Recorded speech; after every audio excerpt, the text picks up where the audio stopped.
introduction. Yeah. And I'll ask you to introduce yourself thereafter. Yeah. Okay. Welcome to Aji Farms, the mobile farms, as we talk to one of our visitors in Chato. He'll be telling us where he's from, what is his name. But my name is Dr. Ibrahim Dashiru. I work with Aji Farms, and it'll be really exciting to talk to this friend of mine. Probably during this episode, we shall be exploring the shores of Lake Victoria, talking to the natives and trying to explore the culture, the traditions, and trying to look at the lake. Have you ever been to Tanzania or Africa and you know Lake Victoria? This episode will just give you all what you need to know about the culture of the people around the shores of Lake Victoria and a few hints regarding Lake Victoria. Let's talk to our friend, our visitor. He's here to introduce himself. Welcome. Thank you. I'm Peter Lievens. I'm from Belgium. And I'm a teacher who is on a sabbatical, and I go with the bicycle from Kigali to Dar es Salaam and Zanzibar. Wonderful. That's he's traveling on his bike, not a motorbike, but a bicycle. And I was surprised when he told me early this morning that he was able to travel from Kigali all the way to Chato on a bicycle. And probably, what could be the reason that you are using a bicycle and not other means of transport anyway? Because I like cycling. At the end of the day, we come to exactly the same station after we move around to surrounding communities on the Lake Victoria, on the shores of Lake Victoria, and then we shall be coming here to have an overview of what we have seen, and we shall talk more about this place. We have birds, ornamental birds here, and we have accommodation for visitors coming to Tanzania.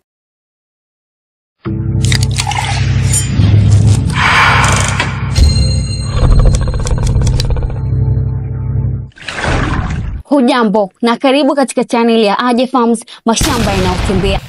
Your key points that are like unique selling points towards this funding organizations, because mostly they get a lot of questions, and it's important that you have a kind of identity that is unique, and that makes for them it interesting to collaborate with you, and not necessarily for other stakeholders, other projects. Not that the other projects are not worth funding, but more reasons. You have to to this kind of subsidizing organizations. They need we go by this route, and then we shall go see the lake. Okay, yes, that's the lake, Victoria. Yeah, it's for me the first time in my life. Because I was here. To touch water. I was here yesterday evening, and I didn't see it because it was too dark. Oh, it's too dark. Yeah, I cannot see it. So your point was to make it unique and show reasons as to why this project in particular needs funding and not the others, isn't it? Mostly, that could be the idea. But also that you define it for yourself, not necessarily for the funders, but also like what is the kind of philosophy behind all the things that we are doing. And probably you have it, but it's also a way to make it more explicit. Okay, I understand.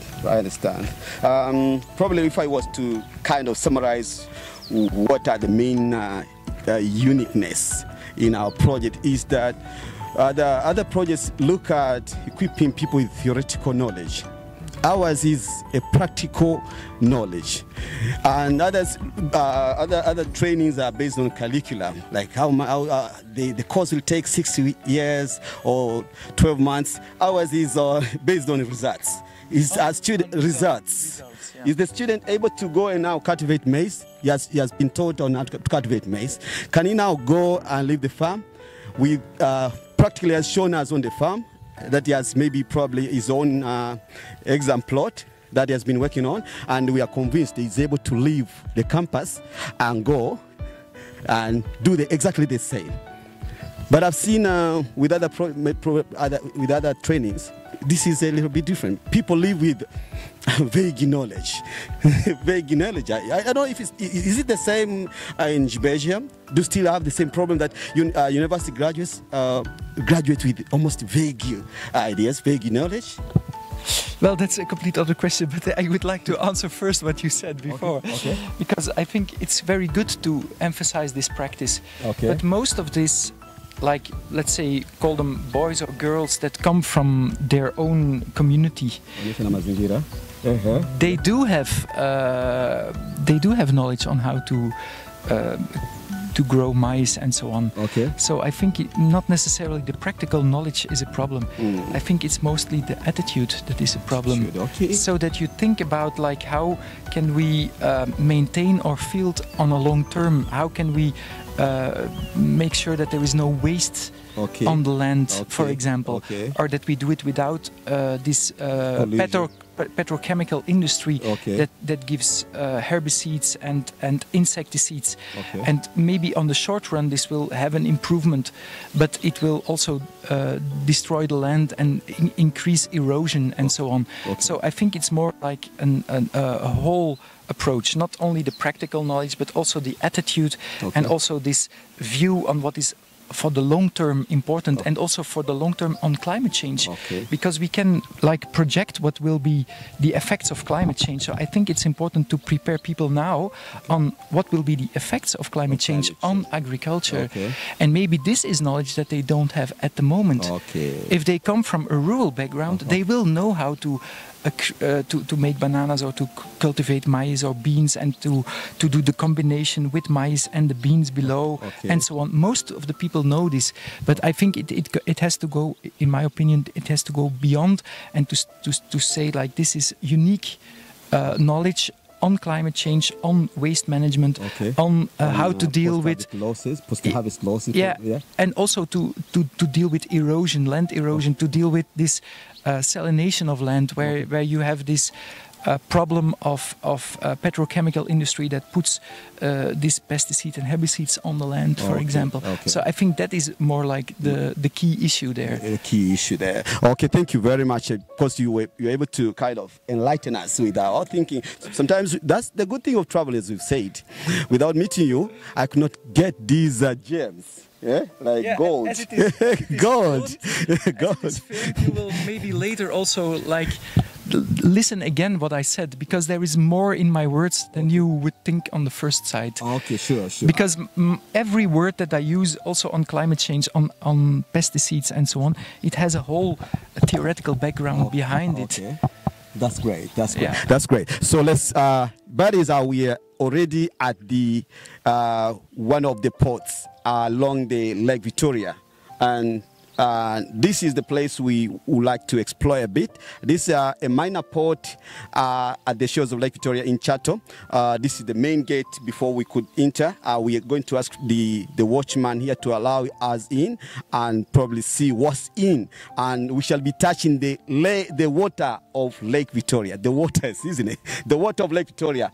Let's talk to the watchman before we are let in. Hello. This guy is like, hello, habari. Juma, unamjua jina moja hapa? Why?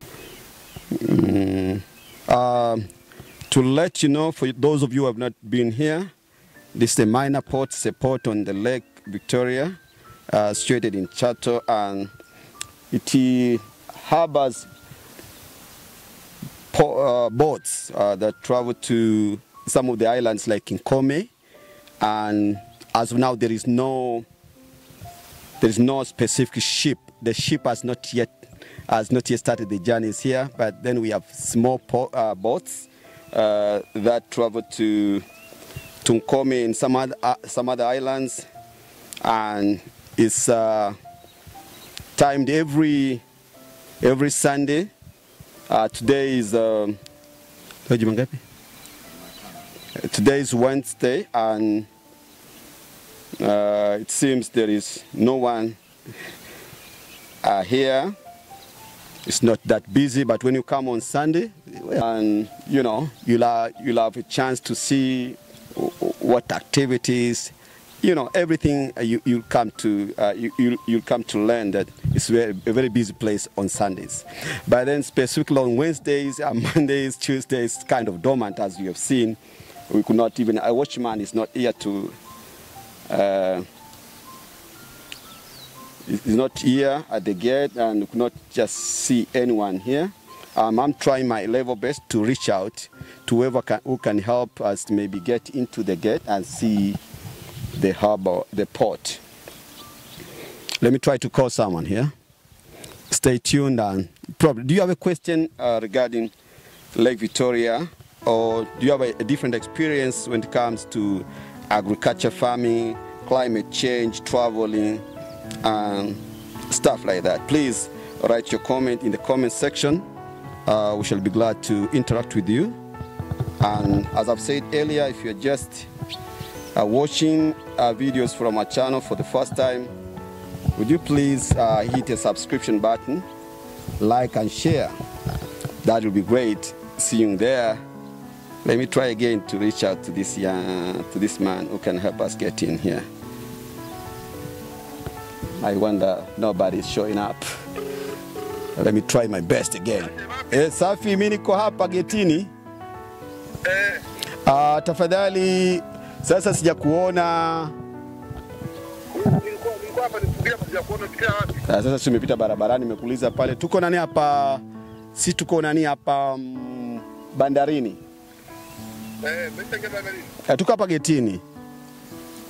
Hamna mtu hapa getini hapo muombe? Hamna. Hamna mtu hapa? Hamna mtu. Piga hodi tu hapo, unapiga hodi. Hodi unapigaje? Hala piga. Unapiga, hamna mtu. Sasa kama nani? Hakuna mtu namba ambayo ya simu nayo ambaye anaweza kutusaidia ukapigia, au la ukaja pia. Najua wewe ni mwenyeji, ndio maana nikupigia asubuhi. Shukran sana. Asante sana. Asante sana is thank you. So some of the greeting words or the main keywords in Swahili. Asante sana is thank you very much, or asante is thank you.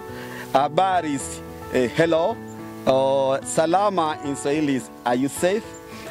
These are the key words. And saying kwaheri is goodbye. Pole is taratibu, and hakuna matata is no problem. Style, slow, slow style. African style is there is no hurry in Africa. Let's wait for someone here who will help us get into the to the gate and probably explore what's within. This is a small port, as I've told you. So we are waiting for someone. Slow style. African style is slow style, no hurry in Africa, but slow with great assurance. Slow but sure. Slow is pole pole. Hakuna matata is no problem. Let's as we wait for someone to just let us in, let's explore along to other maybe some fields here, and then we shall be coming back to this exact main gate. Should we just walk? Let's take a walk around. Okay, sorry. Yeah. Yeah, I trade. Okay. Okay.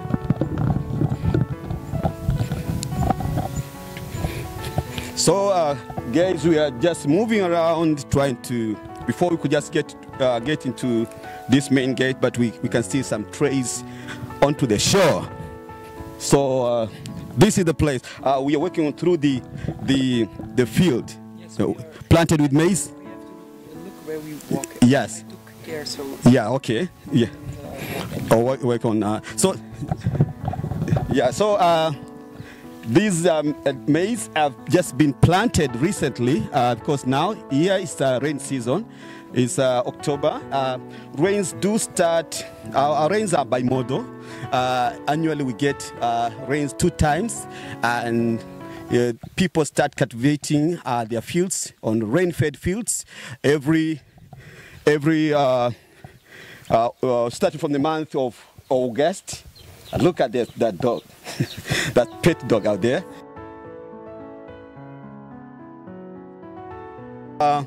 They cultivate their fields, their rain-fed fields every August, starting from the month of August. So from early September to mid-September, they start planting, and October is when they're already probably weeding. This season, this year in particular, it seems rains have delayed, and probably this could be why we are discussing also the issue of climate change. People are used to planting in late August to mid-September, but this year in particular, people are almost now starting to plant. They're planting different seeds, different crops in October, almost towards the end of October. Rains have delayed. What could be the reason? Okay, let's move through this small trail with our colleague from Belgium, Mr. Peter. You see, as we move, I told you we shall be showing you exactly what's happening along the shores of Lake Victoria. Leaving alone agriculture, there is also poultry farming. You see the chickens. The chickens are reared on a free-range kind of farming where they are let out every morning. Now they look and scavenge for themselves, and they come back every evening, exactly, maybe probably at 6, at sunset, sorry. They come back at home at sunset after they have fed themselves, moving around. So it's very cheap raising chickens here. It's a free range. All you have to, and free range chickens actually, they have very good immunity because they feed on the vegetation, green vegetation, so they kind of get the natural herbs, isn't it? Let's move around. What do you think about the free-range chickens? It's very important because they can also wash themselves and maintain their body. Okay. I have also chickens at home, and I also they can also walk around freely in the garden. Okay. And they enjoy very much to be in the sun and to take a sand bath, okay. actually, so to wash themselves. Okay. And if you have these chickens who are inside or are very small area, then they don't do it. So that's why they're more vulnerable to diseases and so on. Okay. So it's very important to have a chicken that is healthy and that it can go out. Okay. That's part of their natural behavior. Yeah. Letting them out. Yeah. Caging them is kind of imprisoning them. By so doing, you're not delivering the maximum they are supposed to get, isn't it? Not necessarily the maximum, but at least they have the right to be what they are. They are supposed to be because they are birds and they have a big territorium. So if you engage them, they will be very unhappy and unhealthy also. Okay. We have also seen, also talked about the rain-fed agriculture in Tanzania. It's like it is roughly more than 80% of agriculture that we have in Tanzania is rain-fed. Few have invested into irrigation. Probably less than 20% have invested in irrigation systems. Is it what's the case in Germany? What's the case in Belgium when it comes to irrigation? Belgium is a very flat country, so we don't do irrigation. Okay. And we have also rain normally in the whole year. Okay. So all our agriculture is rain-fed. Oh, you 100%? 100%. So we have talked of, like here, you see, we are used to planting our crops from towards the end of August to early September or mid-September. That's when we have already planted our fields. But then this year, the planting is almost now starting. Some have already planted, but some, as we shall be going to see, some are just tilling their land because the rain has delayed. Is it not the case when it comes to climate? We think the rain has delayed because of climate change. Is it not the case in your country that probably you are also affected by the same pattern of rains, that rains do come in scarcity or they delay?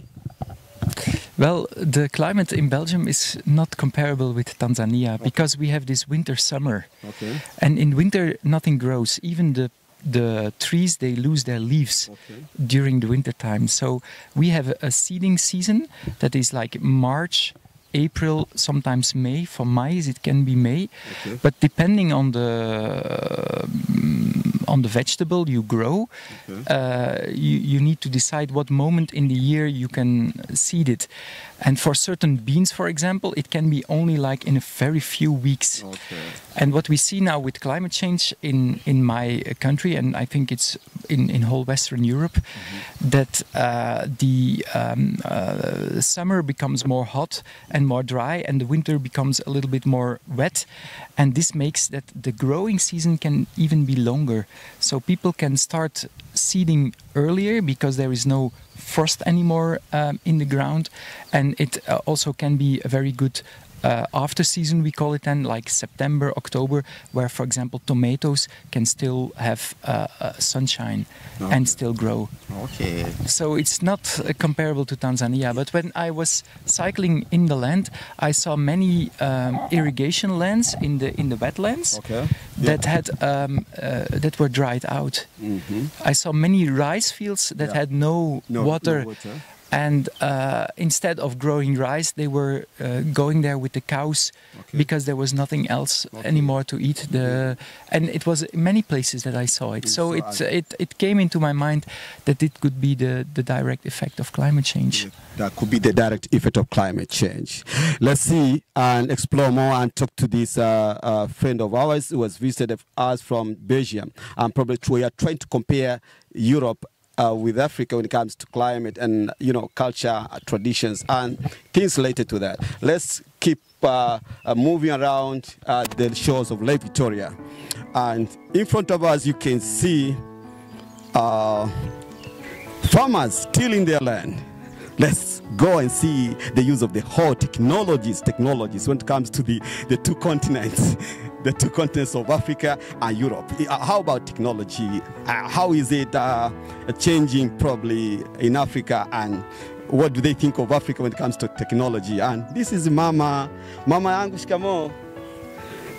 This is our Mama.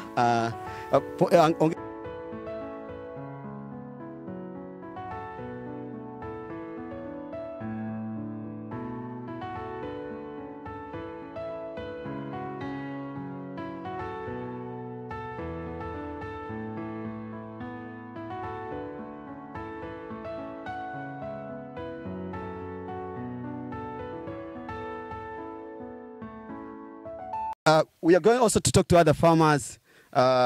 We shall be traveling and moving along the coast, the shores of Lake Victoria, and we are also going to explore when it comes to technologies. What do farmers use when it comes to pesticides, the agrochemicals, petrochemicals, as Peter has already mentioned? Does it really matter to use petrochemicals, and what the use of other equipment, farm equipments like tractors, the farm hoe, the hand hoe, and other stuff like that? So in Africa, when you're greeting an elder, you have to put off your art like this. So I was greeting this old mama. I had to put off my art. You saw this? So this is our culture.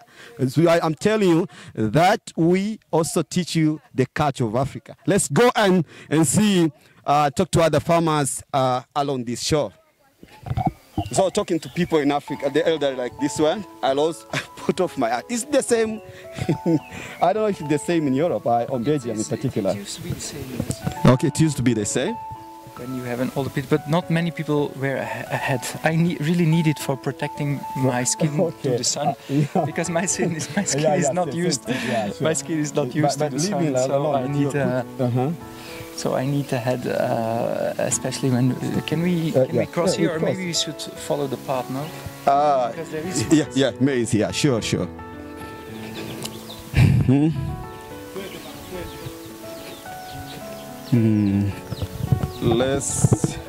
Huyu mwenyekiti hapa, nitakuongelesha saizi. Huyu mwenyekiti, so let's go to somewhere under the shade. That would be great for you. Tunaweza kupita kidogo. Sawa. So joining us is a chairman of this local community. He has been a chairman of this local community. We shall be introducing to each other under the shade. This is a little bit sunny. This is the chairman. Thank you for meeting me. Amanache. Asante kwa karibu sana Tanzania. Karibu is welcome. Karibu sana, jisikie tuko nyumbani. Nchi ni amani, utulivu unapatikana. Peaceful country. Karibu sana. Thank you very much. Thank you. Kwa jina naitwa Faustini Abedi Musa. His name is Musa. My name is Peter. Okay, sawa. So, guys, this is a local in this community. He'll be our guide. He'll, try to tell us. He has been here for over 30 years, living here. He was born here, so he'll tell us probably it comes to culture and different stuff. Let's move on as we walk towards the other farmers on their fields. Tunaenda kutembea kule. Nitakuwa na jaribu kutafsiri hapo mdogo mdogo, chief.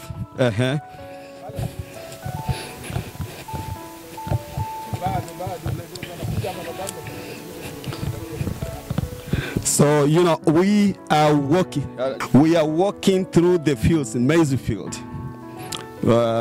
Almost you can see the plants have already sprouted and they are green. You can see, look at them. So this is a maize field that we are walking through. So we are walking through, and we want to talk to other farmers in front of us right there, and probably we shall get to understand what agriculture is like in Africa. Probably what could be the difference between agriculture that we practice in Africa and that agriculture we practice in Europe and Belgium in particular. Great Wednesday morning. It just rained yesterday, it's a little bit dumpy. Dumpy and swampy. Okay. Habari zenu jamani. Uko poa? Kabisa. Jamani kwema lakini.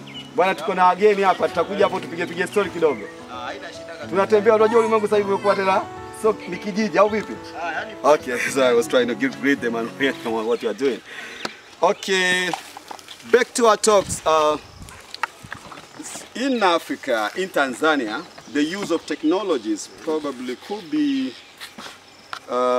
one of the great discrepancy when it comes to continents, Europe and Africa. I don't know how it could be. In Africa, in Tanzania in particular, we are likely to find one tractor per district. You understand the district level of administration. So one tractor per district. So the number of tractors here is still low. If I want to cultivate my land, and the problem I'm looking for a tractor, it will take me. I'll have to take some efforts trying to find it. So very few own tractors. That's number one. Leaving alone the use of tractors, we have also seen the issues of climate change when it comes to irrigation. We have the lake here, that's Lake Victoria. But some farmers do still face dryouts. As you said, you cycled through some fields and you saw dry land. Paddy farms, very dry, no water. But we still have water here in the neighborhood. And this is fresh water, isn't it? That can be used on agriculture. But then the technologies, this is what I'm trying to say, technology, we still kind of lagging behind. But we have not yet given up. We're still doing our stuff. But then we need to do something about it. I've talked about irrigation, the availability of tractors, the use of big farms, the use of drones, for kind of watching or surveying the fields. It's also another problem. Or spraying for pests, or spraying for diseases using drones. That it's on a pilot. It's on a pilot. Some regions, but it's not yet rolled over. It's not yet scaled up in the country yet. So I've talked of very few technologies, but there are so many others when it comes to crop storage after post-harvest storage, the transport systems. We also do farm very highly perishable stuff like avocado, plenty of avocado. It can be grown organically here. But then the problem could be the storage facilities. And that's technology, you know. Yeah, so that's it. That's it when it comes to Africa or Tanzania in particular. How is it? Is it the case? Is it the case in Belgium or in Europe? I think also here it is very difficult to compare. Very difficult to compare, okay. Because there is so many factors that you have to take into account. For example, food security. If people work on the land like this, they grow their own, mostly like agriculture with high technology, with tractors, with storage, then it's more for export. And I think it's a fundamental choice that you make. Should we orientate more towards export and have these organically grown avocados, which then need to be on the European market, for example, in a few days? That is very difficult to decide. I think you should prioritize your own population, and you can do this by learning them to feed themselves and to make sure that you have possibilities for the long term and that you keep your land in good condition. Because, for example, if you use a tractor, then there is a higher risk of erosion. There is also a much more dependency on oil, for example. What if the oil doesn't come in, and then you cannot use your tractor anymore? So somehow I think this traditional agriculture where people work on the land has its value, and I think you should not name it like we are lacking behind. Maybe it is for the future that you're doing. So it's not that we are, like in Tanzania, we are behind. I think we Belgians, we can learn a lot from this because we are depending so much from technology. Oh my goodness. Okay. Oh, so very good that we have been able to discuss and learn from our Belgian counterparts when it comes to technology. So all these goals that we still have to keep our own ways of farming, despite that we are under pressure of climate change and issues like that. So we want to be talking to this.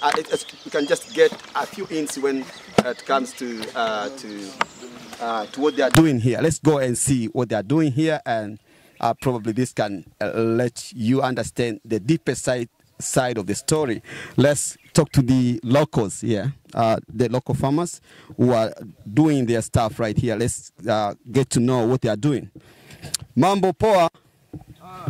Sasa nitakuwa napiga story na huyu jamaa hapa kidogo, mambo mawili matatu. Juma, ukienda mbali utakuwa nani? Huyu jamaa hapa unaitwa nani? Kwa majina naitwa Shadrack Joseph. Ni mkazi hapa Panya Mirembe. Huyu jamaa ni mwana Simba au mwana Yanga? Kwenye chama hapo. Huko sishabiki sana. Shabiki sana. Hapo unalima nini? Hapa nalima mahindi na maharage. Nalima hivyo. Sawa sawa. Kwa hiyo analima mahindi na maharage. Hii hapa ndio jembe, the hand hoe. The hand hoe that has been used for over probably decades, and the main tool on the agricultural field. This young man here, and 70% of our people in Tanzania rely on agriculture for their livelihood. You know, for food, they cultivate crops for food, cash crops as well. Kwa nini sasa mwaka huu na mwaka jana? I'm trying to talk to him to understand problem. Is there a problem related to climate change that probably this year the rains have delayed? Is there an impact to agriculture? That's my main question, and I'll also be interpreting what he has said. Hii mvua kama sasa hivi ndio muda wa kupanda au zimechelewa kidogo? Mvua hapa zimechelewa kidogo. Ni tofauti kidogo na mwaka jana kwa sababu mwaka jana penyewe mvua iliwahi kunyesha. Ilinyesha mwezi wa 9, lakini sasa hivi unaona imechelewa kidogo, inanyesha huu mwezi wa 10. Nadhani hii imeathiri kilimo chako kwa ujumla. Kwa nini? Kwa sababu ndo kama hivi unavyoona tunakatia mahindi muda umeenda. Kwa hiyo Ndio hivyo yani inakuwa tunachelewa kuvuna.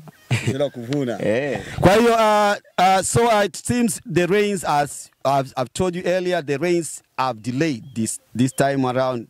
You know, it used to he said they used to have cultivated and planted by September, but this year it's almost towards the end of October, but they're still tilling their land. So the rains have affected their activities. Unadhani kama hii kitu, kama labda tuseme mvua zikichelewa, uwezi kuchukua maji mwenyewe ukamwagilia hapa? Hapo hiyo ziwa liko hapa tu, uwezi kuchukua maji ukamwagilia hapa? Inawezekana. Inawezekana, lakini sasa ndio hivyo unakuta sisi kipato ni kidogo. Kwa hiyo inakuwa ni vigumu sana kuvuta maji kwa mashine kuja kumwagilia huku. He says despite that having the lake just a few meters from his field, he cannot afford putting gasoline or petrol into the water pump that will irrigate his field. Therefore, he has to wait for the rains. Without rains, agriculture is not possible, despite that we have the lake in the neighborhood. Thank you very much for having us. We have talked to this young man who has devoted his life into agriculture and is changing lives of many, because after harvesting crops from this field, probably is also feeding his family and feeding the nation, all the world, to say. Thank you very much for your time. Asante. Let's go back to our main discussion of the day.